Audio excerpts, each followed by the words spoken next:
Hi furry fandom, this is Zodi. We need to have a talk.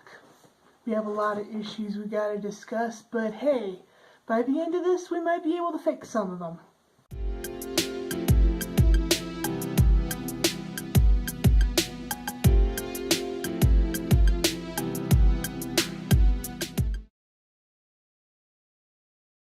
Before we get started, we need to get a couple of things straight.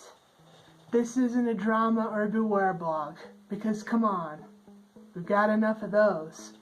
And this isn't a cringe page. There are enough of those too, trust me. And let's get real. Pointing fingers at specific people and sensationalizing aren't really why I'm here. And it's not going to solve anything. What this is my personal experience with the furry fandom and the thoughts that I have about those personal experiences. In the future, it's going to be a personal vlog type thing with Q&A stuff and crap like that everybody has on their own page in the future. I already said in the future. It's going to be in the future. In the future.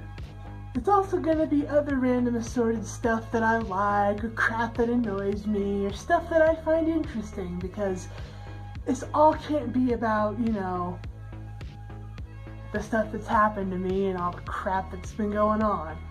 The reason I'm doing this is because I believe that these are important experiences, and even though they've caused me a lot of turmoil and pain, I think that there's something to be learned from all this stuff. I guess some part of me does want to help people and furries, and a lot of my friends are furries. And contrary to popular belief, I do care about them. Before we go any further, to anybody that's new watching me that doesn't know who I am, my name's Zodi. I'm transgender. I don't identify with any gender, so that makes me agender. And I just use they, them pronouns. Pretty simple. Please respect those. Now, I've been an artist and costume maker adjacent to the fandom for a while. I live in the middle of nowhere, and I'm a fan of cold, air conditioning, snow, and tacos. I originally got into suit making because I'm one of those cringe-tastic otherkin who wanted to look on the outside how they were on the inside.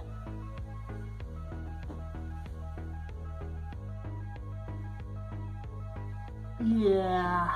Dumb personal info aside, this is going to be the first of the few videos talking about the legitimate grievances I have with the furry fandom. But we need to get something straight right now.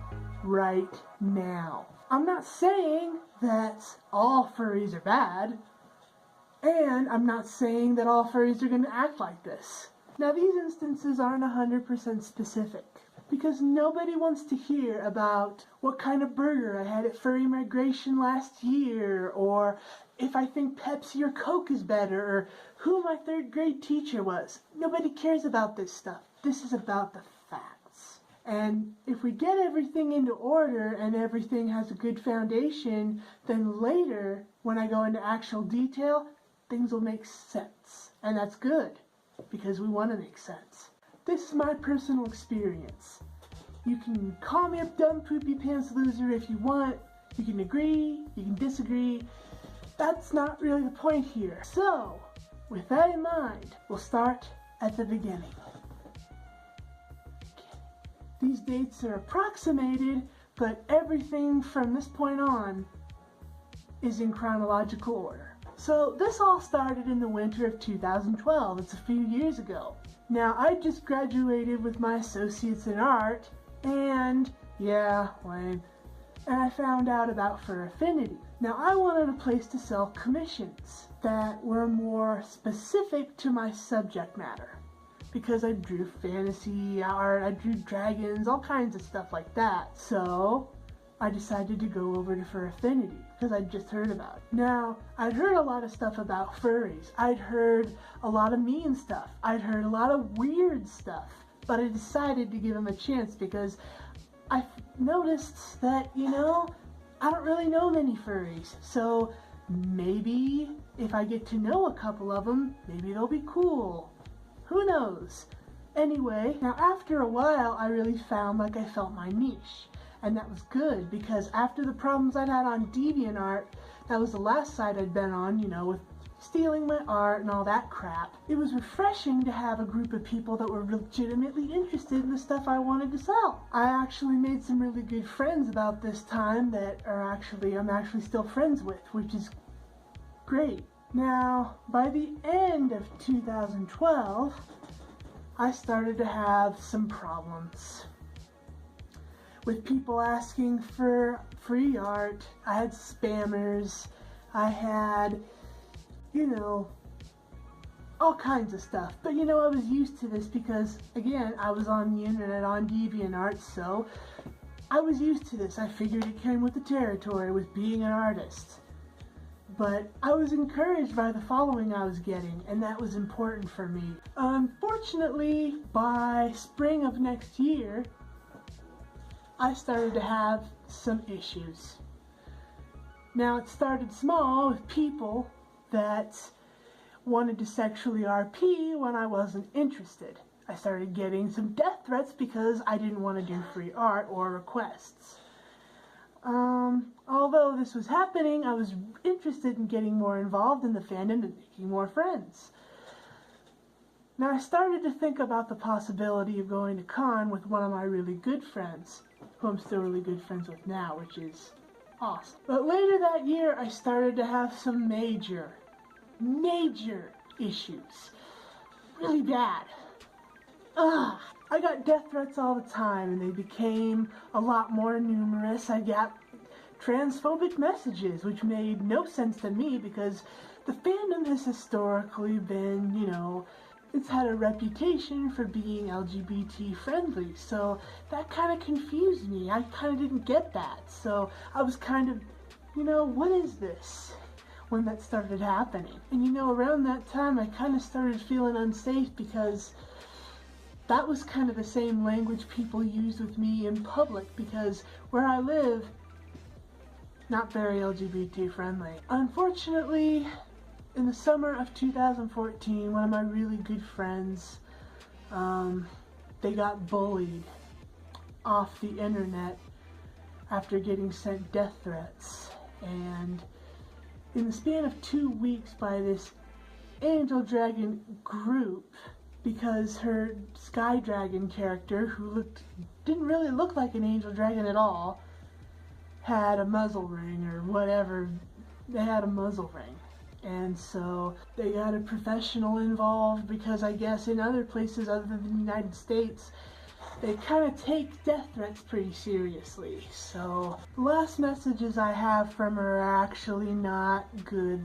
They're suicidal. Unfortunately, I don't think she's still alive, because it's been about 3 years now and I haven't seen her at all. And it's really unfortunate and sad, but it's really hard to talk about even still now. But life goes on. What are you gonna do? I did go to FM14 for Immigration 2014, but I don't think I had as good a time as I could have because of that issue and because of my physical issues. I think my favorite memory of the con, this is seriously my favorite memory, was just sitting in the hotel room with my good friend, and we were eating pizza and watching TV. That was it. Unfortunately, that's something we could have done at their house, or, you know, anytime.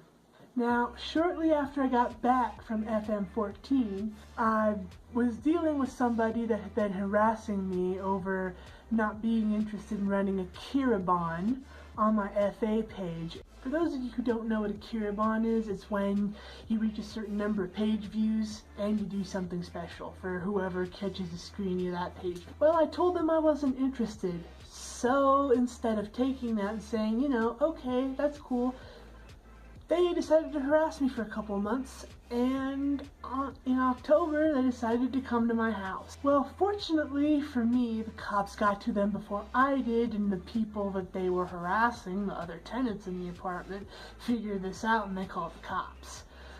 I don't live at that apartment anymore, fortunately for me. I was having more issues with transphobic people, unfortunately. The death threats were pretty regular.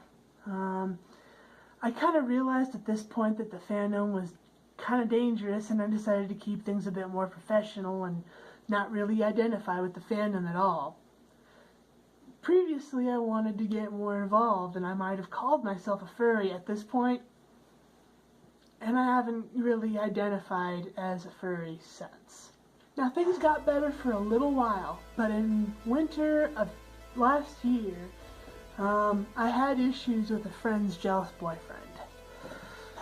That was a mess.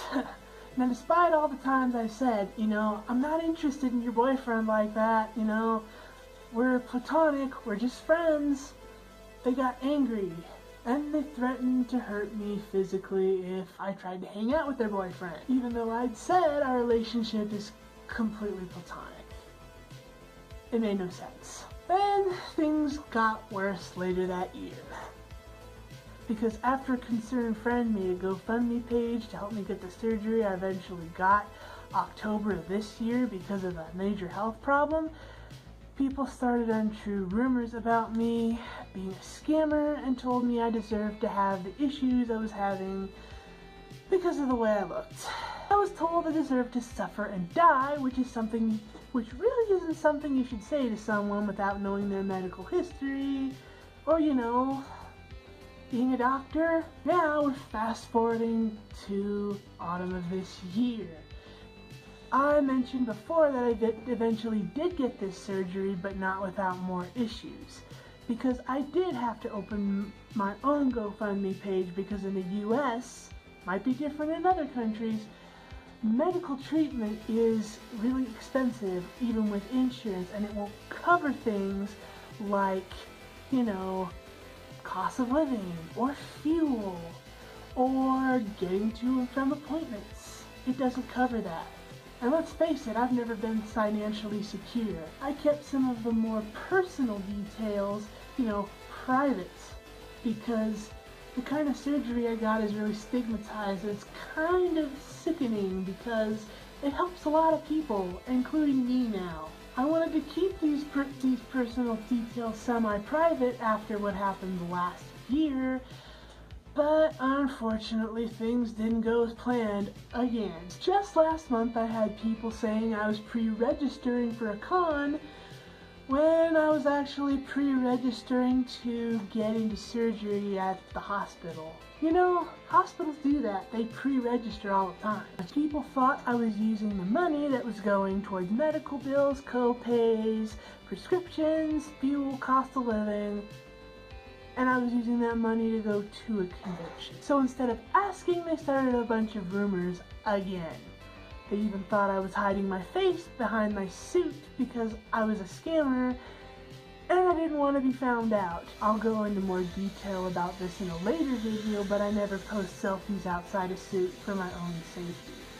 And I expect people to respect that, but so here we are. Now it's December, and things really have not gotten any better. See, most of my interactions with the fandom have been really, really bad. The way I've been treated is not only not right, it makes the part of the fandom that I felt I wanted to be closer to all the way back in 2013 look really, really bad. Now, as a fandom that continues to brand itself as being tolerant and accepting, you should kind of care about that. No matter what, there's a part of me that wishes it could have been better, that none of this had ever happened. And I felt safe saying, you know what, I'm a furry and I love my fandom. I have seen so many people say that the fandom was a positive experience for them. Even more from the people who say that the fandom is not just a fandom to them, but a lifestyle. And being furry means more to them than just putting on a costume or liking animals. It's a way of life. So when I see all these positive things, I'm actually really jealous, because of all these stories I hear about the good parts of being a furry. So, I wanted that. And I guess I still sort of do, but I'm not even really sure if that exists anymore. I've done enough research to know that the fandom was not always like this, and it used to be more about finding a group of friends that wanted to geek out about some obscure comic or movie that no one else you knew seemed to get. A group that got the rush you felt when you got to go fursuiting for the first time. Or even just go to your very first convention and meet all these people that just got you. It really seems like you had a great thing going, and then somehow, somewhere along the way, it turned into more of a popularity contest and a hotbed for drama. I'm not even saying I dislike furries in general, but I have some major problems with the way the fandom chooses to behave. And I know I'm not the only one. I know a lot of people who love being a furry, who go to cons every month, love their friends, love doing what they do. I know people who have built careers and relationships to last a lifetime because of this fandom, and they love it to pieces. But they're tired of the way things are right now, and they want to go back to geeking out and being friends instead of trying to rip each other's throats out. But you know, that's all I have to say right now. I really hope we can do something about this, because I do care about this. I want to start a dialogue about this. Thanks for listening.